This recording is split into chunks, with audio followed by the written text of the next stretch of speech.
Assalamualaikum warahmatullahi wabarakatuh.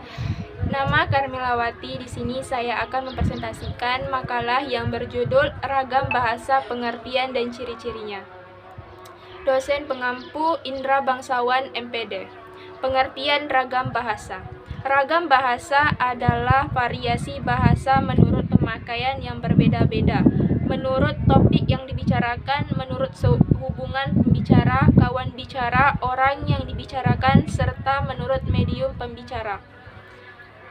Ragam bahasa yang oleh penuturnya dianggap sebagai ragam yang baik yang bisa digunakan di kalangan terdidik di dalam karya ilmiah. Menurut Dedi Sugono bahwa sehubungan dengan pemakaian bahasa Indonesia timbul dua masalah pokok, yaitu masalah penggunaan bahasa baku dan tidak baku. Dalam situasi resmi seperti di sekolah, di kantor, atau di dalam pertemuan resmi digunakan bahasa baku. Sebaliknya, dalam situasi tak resmi seperti di rumah, di taman, di pasar, kita tidak dituntut menggunakan bahasa baku. Apa saja macam-macam ragam bahasa? Yang pertama yaitu ragam lisan dan ragam tulis. Ciri-ciri ragam lisan. Yang pertama, memerlukan orang kedua atau teman bicara. Yang kedua, tergantung situasi, ruang, dan waktu. Yang ketiga, tidak harus memperhatikan unsur gramatikal. Yang keempat, berlangsung cepat. Yang kelima, sering dapat berlangsung tanpa alat bantu. Yang keenam, kesalahan dapat langsung dikoreksi. Yang ketujuh, dapat dibantu dengan gerak tubuh dan mimik wajah serta intonasi.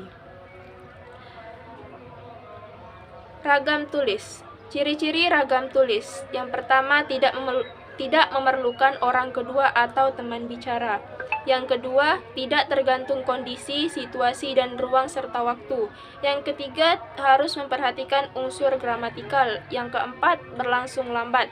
Yang kelima, selalu memakai alat bantu. Yang keenam, kesalahan tidak dapat langsung dikoreksi. Yang ketujuh, tidak dapat dibantu dengan gerak tubuh dan mimik muka, hanya terbantu dengan tanda baca. Apa istilah lain yang digunakan selain ragam bahasa baku? Yaitu ragam bahasa standar, semi-standar, dan non-standar. Ciri yang membedakan antara ragam standar, semi-standar, dan non-standar adalah sebagai berikut. Yang pertama, menggunakan kata sapaan dan kata ganti. Yang kedua, penggunaan kata tertentu. Yang ketiga, penggunaan imbuhan. Yang keempat, menggunakan kata sambung, konjungsi, dan penggunaan fungsi yang lengkap. Penggunaan kata sapaan dan kata ganti merupakan ciri pembeda ragam standar dan ragam non-standar yang sangat menonjol. Kepada orang yang kita hormati, kita akan cenderung menyapa dengan menggunakan kata bapak, ibu, saudara, Anda.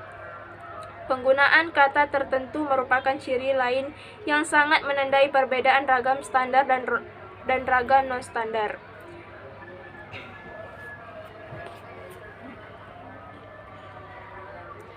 Bagaimana ragam bahasa Indonesia yang baik dan yang benar?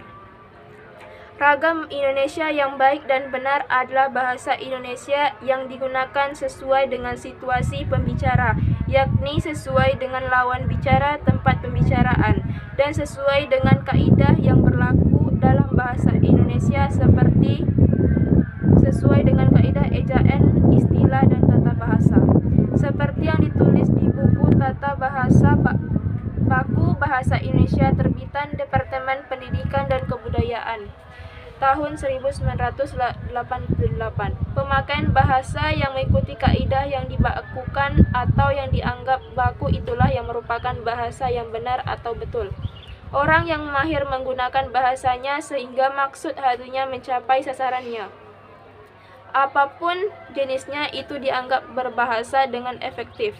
Pemanfaatan ragam yang tepat dan serasi menurut golongan penutur dan jenis pemakaian. Bahasa itulah yang disebut bahasa yang baik atau tepat.